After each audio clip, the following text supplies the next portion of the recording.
میں اس وقت امریکہ کی ریاست ٹیکساس کے مشہور شہر میں مقیم ہوں۔ میری شادی باسل افضل سے ہوئی ہے۔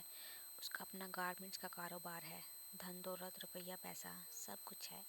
باسل کو پانے کے لیے میں اور میری ماں نے بہت سارے گناہ کبیرہ کیے، مگر پا لینے کے بعد مجھے ایک پل بھی سکون کا نصیب نہیں ہوا۔ باسل کی پہلی شادی میری خالہ زاد سنبل سے ہوئی تھی۔ سنبل کا والد اس کے بچپن میں ہی فوت ہو گیا تھا۔ سنبل کی ماں نے بڑی مشقت سے اسے پالا اور قسمت نے میری خالہ کے نصیب میں اچھا داماد اور خالہ زاد سنبل کے نصیب میں اچھا شوہر لکھ دیا۔ یوں باسل افضل پاکستان آیا اور سنبل سے شادی کر لی۔ شادی کے 3 ماہ بعد باسل واپس چلا گیا اور سنبل کے پیپر جمع کروا دیے۔ پیپر میں کچھ مسائل ہونے کی وجہ سے پہلی بار ویزا نہ لگ سکا۔ اسی دوران سنبل نے یہاں ایک بیٹی کو جنم دیا تو بیٹی کی پیدائش کے 5 ماہ بعد باسل واپس آیا اور کچھ ماہ گھر رہنے کے بعد واپس امریکہ چلا گیا۔ اب کچھ ذاتی مصروفیات کی وجہ سے باسل سنبل کے پیپر جمع نہ کروا سکا، کاروباری معاملات میں الجھا رہا۔ اسی دوران سنبل نے ایک بیٹے کو جنم دیا اور بیٹا پیدا ہونے کی خوشی میں باسل سنبل کے لیے فیملی ویزا اپلائی کرنے کے بعد کچھ عرصے کے لیے پاکستان آیا تاکہ بیوی بچوں کے ساتھ وقت بتا سکے اور پھر واپس چلا گیا۔ دوسری طرف میری ماں کو سنبل کی خوش قسمتی سے حسد ہونے لگا اور سنبل کو طلاق دلوا کر باسل سے میری شادی کروانے کا منصوبہ بنا کر رشتہ داری کی چادر اوڑھے ہوئے سنبل کی خیر خواہ بن کے باسل کی فیملی کے قریب ہونے لگی۔ جوں ہی ان کے پیر جم گئے تو انہوں نے اپنے ارادوں کو عملی جامہ پہنانے پر عمل شروع کر دیا۔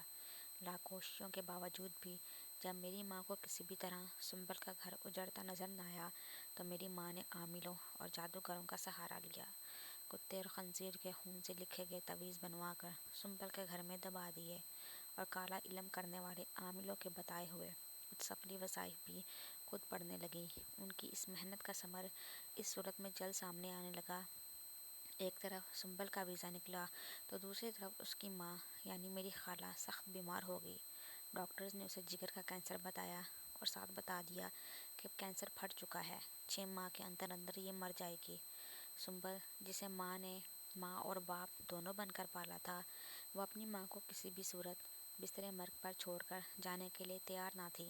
دوسری طرف باسل کی جانب سے سنبل پر بچوں سمیت امریکہ آنے کا دباؤ بڑھنے لگا۔ جب سنبل کسی صورت بھی اپنی ماں کو اس حالت میں چھوڑ کر امریکہ جانے پر راضی نہ ہوئی تو میاں بیوی کے درمیان کی یہ ضد جھگڑے کی شکل اختیار کر گئی۔ میری ماں ایک عرصے سے اس موقع کی تلاش میں تھی، لہٰذا موقع ملتے ہی میری ماں نے سمجھانے کے نام پر سنبل کے سسرال والوں کو اس کے خلاف کر دیا۔ اس کی ماں کے متعلق جھوٹی سچی کہانیاں بھی بیان کر دی۔ میری ماں نے یہ تک کہہ دیا کہ کینسر لا علاج واقعہ ہے، مگر نہیں معلوم کب تک وہ اسی حالت میں بستر مرگ پر پڑی رہے۔ 6 مہینے میں مر جانے والا جھوٹ ہے۔ اصل میں سنبل چاہتی ہے اس کی ماں کو بھی امریکہ لے جایا جائے اور وہاں اس کا علاج کروایا جائے، بس اسی وجہ سے وہ ضد لگا کر بیٹھی ہے۔ دوسری طرف میری ماں کے منہ سے نکلی ہوئی یہ باتیں جب باسل تک پہنچی تو اس نے ان باتوں کو سنبل کی انا سمجھتے ہوئے سنبل کو اسی وقت امریکہ آنے یا دوسری صورت میں طلاق لینے کی شرط رکھ دی۔ سنبل نے طلاق لینا گوارا کر لیا مگر ماں کو چھوڑ کر امریکہ نہ گئی، لہٰذا باسل نے سنبل سے دونوں بچے چھین کر اسے طلاق دے دی۔ سنبل کو طلاق دینے کے 1.5 ماہ بعد ہی سنبل کی ماں مر گئی اور سنبل کی ماں کے سوئم والے دن میرا اور باسل کا نکاح ہو گیا۔ گو کہ سنبل اب بھی میری ماں کے زیر کفالت تھی، مگر اس نے کسی قسم کا کوئی رد عمل ظاہر نہ کیا۔ ماں کی موت کے کچھ ماہ بعد سنبل نے اپنے بچوں سے ملنے کی خواہش کا اظہار کیا، مگر میں نے نہ ملنے دیا اور بہانہ کر دیا کہ باسل نے بچے تو کیا، مجھ پر بھی پابندی لگا رکھی ہے کہ جب تک سنبل تمہاری ماں کے پاس ہے تم ماں کے گھر بھی نہیں جاؤ گی۔ شادی کے 1 سال بعد میرا ویزا نکلا اور میری ماں نے سنبل کے بچوں کو راستے سے ہٹانے کا منصوبہ بنا لیا تاکہ بڑے ہو کر یہی بچے میرے لیے مسائل پیدا نہ کریں۔ لہٰذا اپنی ماں کے کہنے پر میں نے ان معصوم بچوں کو کرنٹ لگا کر ان کی جان لے لی اور اپنا راستہ صاف کر لیا۔ بچوں کی موت کا سن کر سنبل بہت تڑپی مچلی، آخر بار بچوں کے دیدار کی التجائیں کی، مگر پھر بھی میری ماں کا دل نہ پسیجا۔ اس نے کہا کہ باسل کی اجازت نہیں ہے، لہٰذا وہ سنبل کو کمرے میں بند کر کے خود میرے گھر آ گئیں اور میرے سسرال یعنی بازل کی فیملی کے پوچھنے پر بتایا کہ سنبل کہتی ہے وہ بچے میرے نہیں بازل کے ہی تھے، مجھے ان کی موت سے کوئی فرق نہیں پڑتا، لہٰذا وہ نہیں آئی۔ میری ماں کے ایسے جواب نے بازل کی فیملی اور بازل کو سنبل سے اور زیادہ متنفر کر دیا۔ بازل بچوں کی موت پر پاکستان نہ آ سکا کیونکہ ہمارے جانے کی ٹکٹس ہو چکی تھی، لہٰذا بچوں کی موت کو حادثاتی موت قرار دے کر دفن کر دیا گیا اور بعد ازاں میں اکیلی ہی بازل کے ساتھ امریکہ چلی گئی۔ مجھے وہ سب کچھ مل گیا جو میری ماں اور میں نے چاہا تھا، مگر میری زندگی کا وہ سکون جاتا رہا جو بازل سے پہلے میری زندگی میں تھا۔ شروع کا سال ڈیڑھ میں نے بازل سے اپنے تاثرات چھپائے رکھے، مگر آہستہ آہستہ ظاہر ہونے لگے۔ پہل بازل مجھ سے پریشان رہنے اور خاموشی کی وجہ پوچھتا تھا، مگر اب وہ مجھ سے اکتا چکا ہے۔ میری کوئی بھی اولاد نہیں ہے سوائے شروع کے چند دنوں کے۔ ہم دونوں کو کبھی بھی بطور میاں بیوی ایک دوسرے کا قرب نصیب نہیں ہوا۔